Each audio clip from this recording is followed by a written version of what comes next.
Hai, Assalamualaikum warahmatullahi wabarakatuh dan selamat sejahtera. Jumpa lagi kita hari ini untuk kita sambung membincangkan bab 5 KSSR Semakan tahun 5 buku teks sains. Okey, hari ini kita masih lagi berada pada muka surat 142.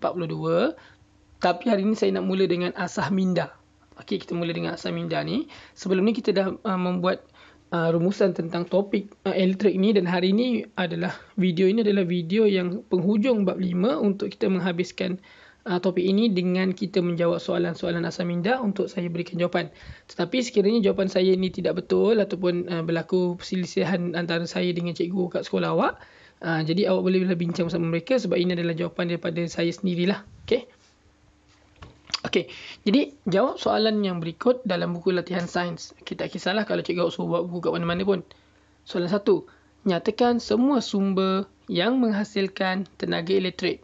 Sumber yang menghasilkan tenaga elektrik. Banyak kan? Okay, kita tengok je nota kat atas ni. Sumber yang menghasilkan tenaga elektrik. Nampak ni contohnya adalah stesen jana kuasa angin, stesen jana kuasa ombak, stesen jana kuasa hidroelektrik, sel suria, sel kering, dinamo, akumulator dan juga penjana. Jawapan nombor 1 ni, akak imbas kembali ni, itulah jawapan yang ada dekat untuk nombor 1 ni. Salinlah balik. Okay, jadi itu saja cara jawab dia. Senang lah. Ataupun nak senaraikan satu-satu pun boleh. Yang kedua, perhatikan komponen di bawah.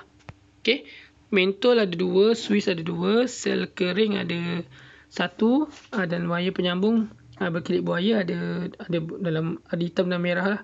Okay, dengan menggunakan semua komponen di atas, hasilkan lakaran gambar rajah bagi dua jenis lita yang berbeza menggunakan simbol. Maksudnya dia nak ada 2 mentol, 2 Swiss dan 1 sel kering dan wayar penyambung. Okey, cara nak lukis dia nak 2 lita yang berbeza kan? Jom saya cuba tengok kalau dekat atas. Okey, macam ni.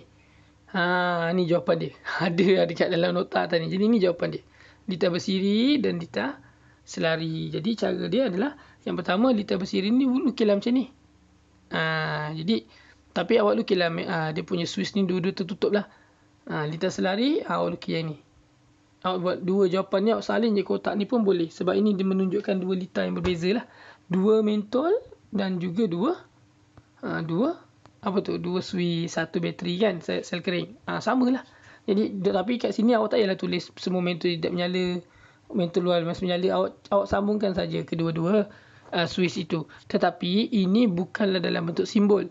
Ingat awak buat bentuk macam ni, tapi dalam ini susunan ni bukan dalam bentuk simbol. Dalam bentuk simbol nanti awak tukarlah sel kering ni jadi panjang pendek, satu panjang satu pendek. Yang Swiss ni jadi titik-titik saja. Yang mentol ni awak buat jadi macam bulat X tu kan. Okey, saya tunjuk contoh macam ni. Okey. Cuma ini boleh digunakan untuk tak nak jawab, kalau tak nak lukis yang ni, awak lukis je yang ni pun boleh. Cuma jangan lupa lukis Swiss dia ni, ada 2 Swiss kan. Yang ni satu ni awak buat je ada lagi satu titik-titik kat sini. Titik-titik kat sini, so dia ada 2 Swiss nanti. Jadi awak jawab macam ni pun boleh. Jawab yang ini je pun boleh, gambar ni. Ni adalah lita bersiri dan lita selari. 2 mentol, 1 sel kering atau bateri. Yang kat sini 1 tambah lagi 1 kat sini, titik-titik ni, iaitu menunjukkan ada 2 Swiss. Okey. Jadi ini contoh dia lakaran lah. Tapi masa awak lukis, awak perlu labelkan kat sini bateri, mentol, sel kering, Swiss, kena labelkan. Okey. Alright. Settle. Kemudian B. Okey, mentol dalam susunan yang manakah menyala lebih cerah? Kenapa? Yang mana satu menyala lebih cerah? Kita pergi balik ke atas ni. Yang mana lagi cerah tadi? Yang inilah, yang bersiri, yang selari. Kenapa? Kerana mereka tidak perlu berkongsi tenaga. Lita selari ni tak perlu berkongsi tenaga. Kalau yang ini kena kongsi tenaga, yang bersiri ni. Kalau contoh, saya ulang sekali, kalau contoh ini 10 tenaga dia. Satu ni dapat 5. Ini 5, ini 5. Mentol tu dapat.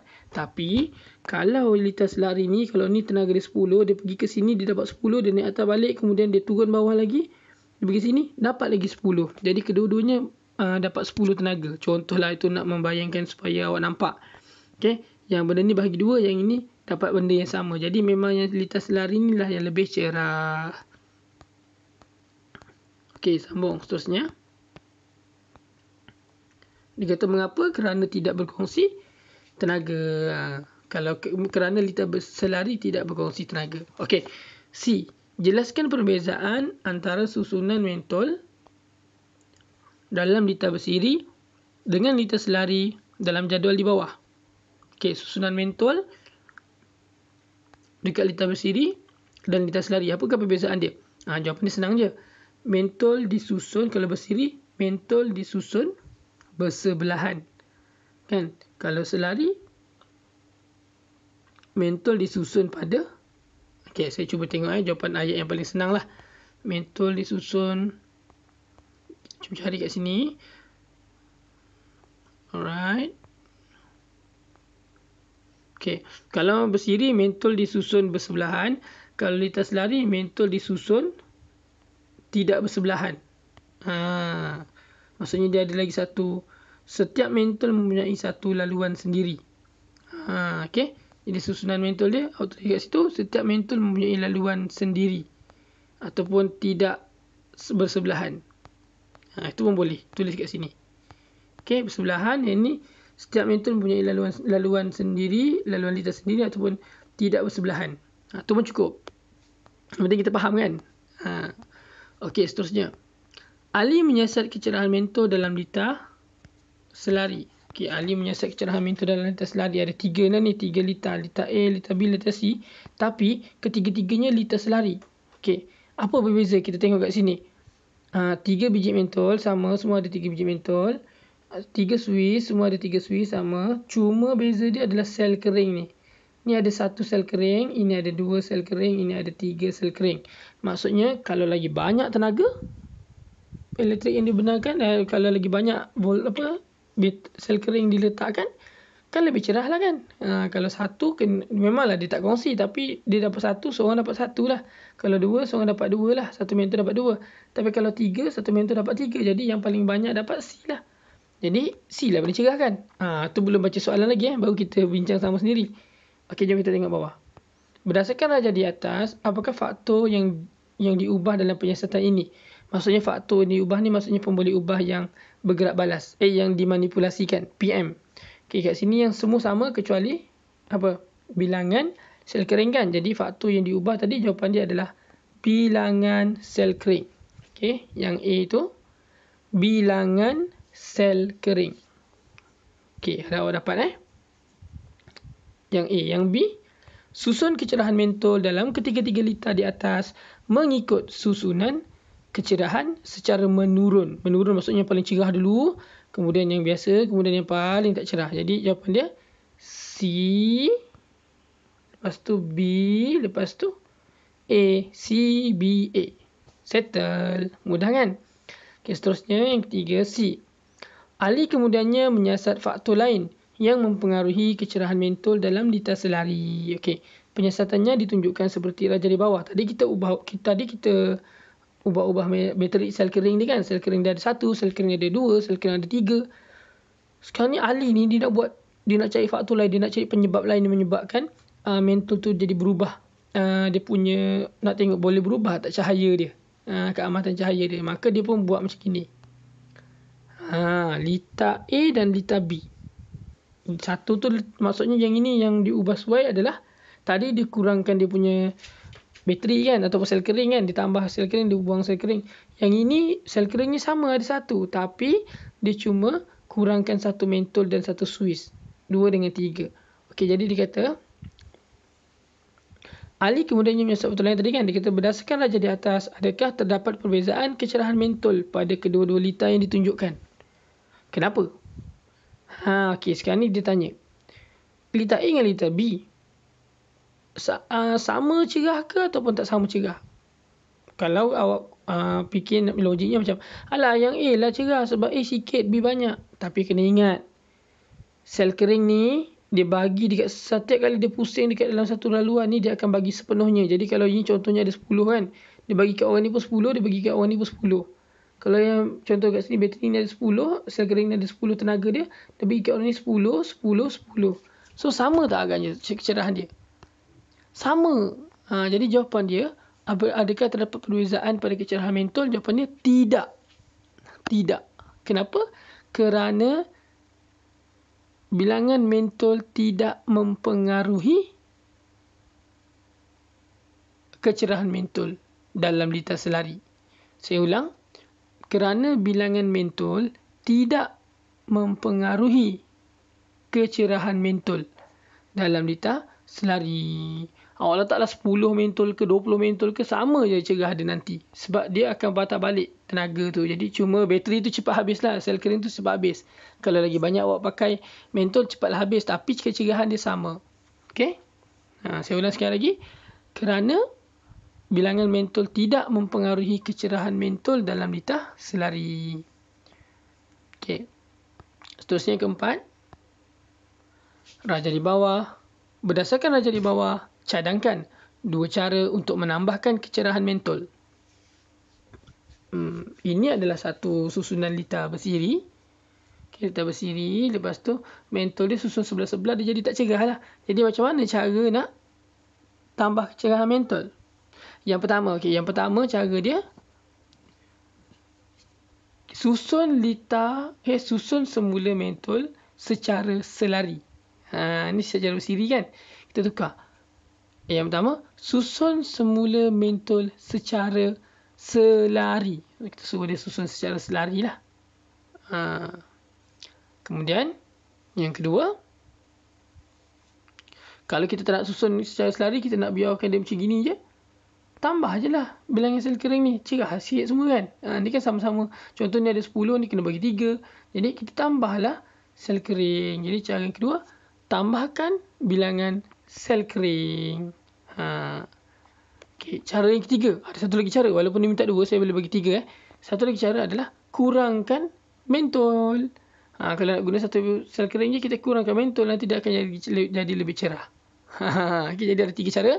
Yang pertama, susun semula mentol mengikut secara selari. Yang kedua tadi adalah tambah bilangan sel kering. Yang ketiga adalah, mungkin bilangan sel kering dia tak nak tambah. Jadi yang ketiga adalah kurangkan bilangan mentol. Itulah cara untuk menambah kecerahan mentol. Okey, seterusnya. Ini agak berat juga ini. Okey, rajah 5. Soalan 5. Rajah menunjukkan 4 mentol yang disusun secara selari dan bersiri. Gabung kat situ. Setiap suis dalam keadaan ditutup. Okey, maksudnya suis tu semua on. Okey, ditutup ni maksudnya on ni. Semua boleh jalan elektrik ni. Okey. Berdasarkan susunan suis dan susunan mentol, nyatakan keadaan mentol sekiranya satu daripada suis dibuka. Okey, suis mana tu? Okey, jom kita tengok. A. Suis S1. Kalau suis S1 dibuka, buka kat sini. Okey, kita nak jawab mentol lah, kita jawab mentol. Okey, bila suis 1 dibuka, adakah mentol lain efek? Tidak. Mentol 1 menyala, mentol 2 menyala, mentol 3 saja yang tidak menyala. Sebab dia tak boleh nak pusing kan. So mentol 3 tidak menyala dan mentol 4 menyala. Jadi awak tulis kat situ, jawapan dia mentol 3 sahaja tidak menyala. Kan? Mentol 3 sahaja tidak menyala. Okay, kalau kita tutup pula switch 2, switch 1 ni kita pasang balik. Kita cabut pula switch 2. Mana switch 2? Ni, kita cabut switch 2. Apa akan jadi? Sel kering dia kat sini kan. Kalau kita cabut sini, ini memang berlaku bulatan. Tapi ni, current elektrik ni dia nak kena sambung. Satu terminal kat sini, satu terminal lagi kat bawah. Kalau disambung pun, disambung sini, lepas tu dia kata boleh pusing. Tapi terminal ni, satu lagi terminal ni tak dapat sambung. Jadi bila switch 2 ditutup ataupun terbuka, semua mentol tidak menyala. Apabila switch 2 ni dibuka, maksudnya semua mentol kat sini macam mana nak nyala sebab dia terputus kan. Ini memang dia boleh pusing, tapi lepas tu nanti bila dia pergi sini, takkan dia nak pusing kat sini, dia patah balik, tak boleh. Dia kena cantum dengan yang belakang punya sel kering. Jadi kesemua mentol tidak menyala apabila switch 2 tu terbuka. Nampak tak? Ini dah tentu dah tak menyala sebab dia tak dapat buat bulatan kan. Yang ini walaupun nampak macam boleh menyala tapi sebenarnya dia tak cantum dengan main tool tu punya bateri sel kering punya sebelah bahagian lagi. Okay. Alright, yang ketiga, C, apabila switch 3 ditutup. Ataupun dibuka lah. Switch 3 dibuka. Dibuka tu maksudnya tak hidup. Switch 3, mana switch 3? Okay, switch 3. Oh, silap tadi saya silap Okay, silap tadi. Yang pertama tadi, switch 1 tadi, jawapan dia adalah semua main tool tak menyala juga. Sorry yang A tadi, semua main tool tak menyala juga. Okay, yang saya tak nampak, saya ingat ni tadi, ni switch 3, silap Switch 1 tadi dengan switch 2, A dengan B ni, jawapan dia adalah semua main tool tidak menyala. Sama je, sini tak menyala, sini tak menyala. Yang C ni, switch 3 ni, baru jawapan dia, main tool M sahaja tidak menyala. Okay, main tool M sahaja tidak menyala. Saya ulang lagi sekali. Yang A tadi, switch S1 tadi, semua main tool tidak menyala. Switch S2 tadi, semua main tool tidak menyala juga. Dan switch S3, main tool M sahaja tidak menyala. Okey, seterusnya soalan 6. Perhatikan gambar situasi penggunaan tenaga elektrik di rumah Ahmad. Okey, teruk semua terpasang. Ahmad ni teruk betul. Jadi, huraikan cara-cara yang perlu dilakukan oleh Ahmad untuk mengurangkan penggunaan tenaga elektrik dekat rumah dia. So, cara dia adalah, macam mana nak kurangkan tenaga elektrik kat rumah dia? Tidak membuka switch elektrik sekiranya tidak diperlukan. Okey, tidak membuka switch elektrik sekiranya tidak diperlukan. Kemudian, tu yang pertama lah. Lagi cara apa lagi? Cara dia mungkin tutupkan lampu setelah digunakan. Okey. Apa lagi? Kat belakang tu dia ada ni kan, mesin semua hidup kan. Okey. Tutupkan, pastikan barangan elektrik ditutup apabila meninggalkan kawasan bilik, sesuatu bilik. Pun boleh. Jadi jawapan dekat sini semua, jawapan kat sini sebenarnya apa-apa jawapan awak boleh buat asalkan logik dan kena mengena dengan gambar.